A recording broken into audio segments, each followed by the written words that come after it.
What's up, Internet? This is the 84th Wolf, and welcome to another episode of Wolf Watches. Happy Labor Day! This is the last day I can wear white, so I'm good. And what came out today? The next character short of RWBY Volume 5. This one revolves around Blake. Super excited. Last time we saw Blake, she had finally decided what she wanted to do. She wanted to confront the White Fang, kind of restore it to its former, I wouldn't say former glory, but just, put it back to where it was. It was about, peaceful protests, none of this stuff. But unfortunately, we know that the White Fang has been heavily infiltrated. We don't know exactly how far up the chain it goes, if, Adam is just a small group that has people everywhere, or if they're just using Adam as just a scapegoat to, progress their agenda. So, as far as we know, they're still in, Blake and Son are still in Menagerie, and I can't see. I can't even talk straight. I'm so excited to see this. So let's stop wasting time. Get right into the short.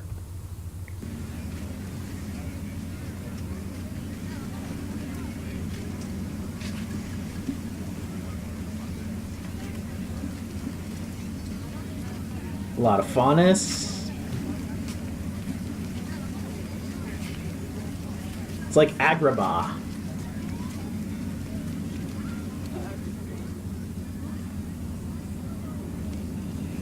Can I ask you something? Sure. Oh, this is before she went to Beacon. Why'd you join the White Fang? Same reason as you. But But why fight when I pass for human?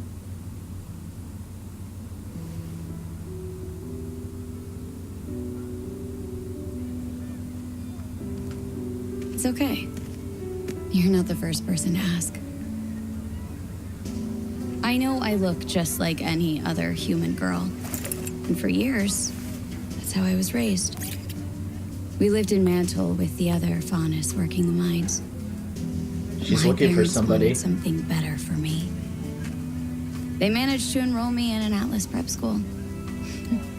Imagine that. A little faunus girl from Mantle going to the City of Dreams. I felt like a princess. But I had to follow a set of rules.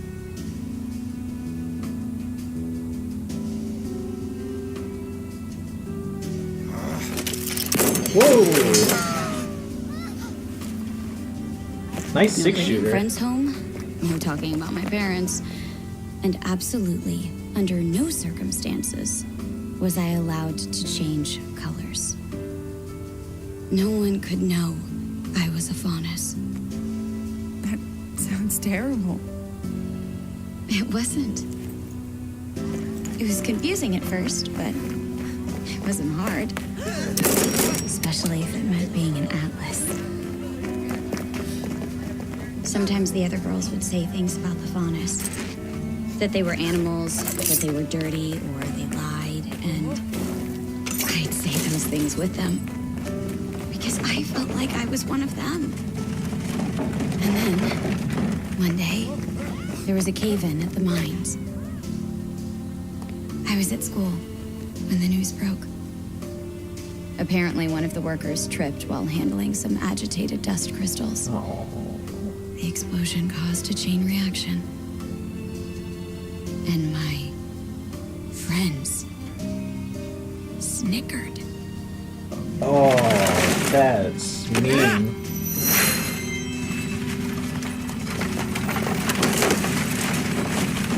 Nice, son. I lost control. Every inch of me turned blue as I wept. And suddenly, all the girls that I'd laughed and played with were scared of me. I'm sorry. Don't be. I broke their teeth. Ooh.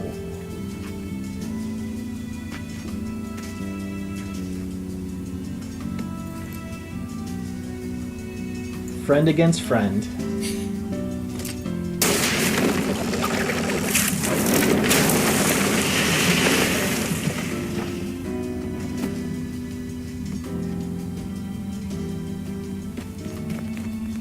What happened?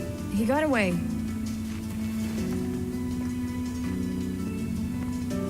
I'm sorry.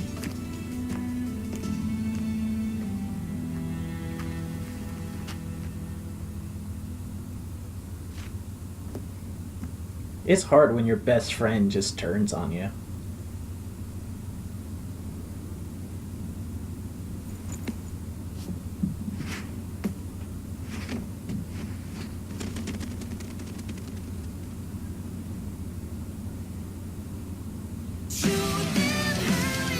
Cool. Alright. Pretty heavy stuff from, I think her name is Lydia, right? And, jeez, I mean, she had the chance to be normal and go to a good school and basically live life, but Atlas, they just have no respect for the faunus, and just sniggering at the death of a person. Like, I mean, obviously I don't live. This just all kind of trying to think of the proper way to say this. I mean, obviously this reflects on like the racial divide that people experience today. Personally, I've lived in so many places and been to and visited so many countries that, in my opinion, just because you're from somewhere doesn't mean that you're any more mean or stupid or better than anyone. I mean, it's kind of drilled into your head if you live in, the right community, but, everyone has their little prejudices, but that is an extreme way to take it for this particular backstory, and it's brutal. And just her reaction, what happened? Blake's like, I felt bad that they laughed at you, and she's like, don't be. I busted their teeth in, and that's just like, there's a breaking point for everyone, and apparently she lost a majority of her friends and possibly family, and yeah, that's a perfectly logical emotional outburst to, you want to cause pain to people who are joking about loss of life, and that is just super heavy. But again, that's not. Yes, they were in the wrong, but she wasn't in the wrong. She wasn't in the right by freaking knocking teeth out. I mean, yeah, it's interesting for me. Moral dilemmas and just deciding what right and wrong are. To me, it is very fascinating. It's like I think about. There have been times when me and my friends have talked about like superhuman powers. Like that was like a top 10 list that I wrote like a long time ago while I was focused on writing, and like one of the things that me and my friends brought up is like, if you had these abilities, would you be good or evil? And it's all just like, it's all circumstance. No one's born evil. No one's born good. And nature versus nurture. I'm a nurture guy, because anyone who is born in a poor, just destroyed family can become extremely successful. But again, and the other way is true too. You could be born in the perfect society, perfect life and stuff like that, but because you don't adjust to who you are, or just like, maybe that's not exactly the right thing to say, but basically it doesn't matter where or when you're born or what you believe in. Your life is your life. You make it as it is. And I just love I like the whole learning the backstory of the Faunus, both the extreme and the not so extreme.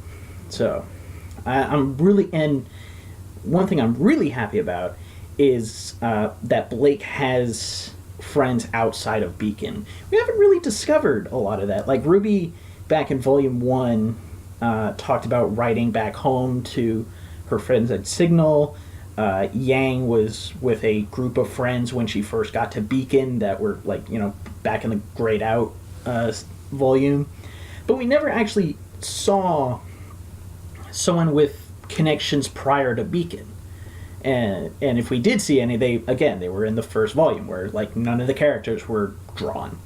So it's really cool to see Blake, who is normally a very shy, very introverted person, have a friend like this, even if it was just through the White Fang.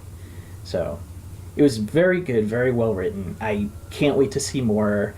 I want their relationship to be a core factor. It seems like it could be it'd be very interesting to watch. So hope you guys enjoyed watching this with me. Tell me what you thought of it, if you agree or disagree with anything I said.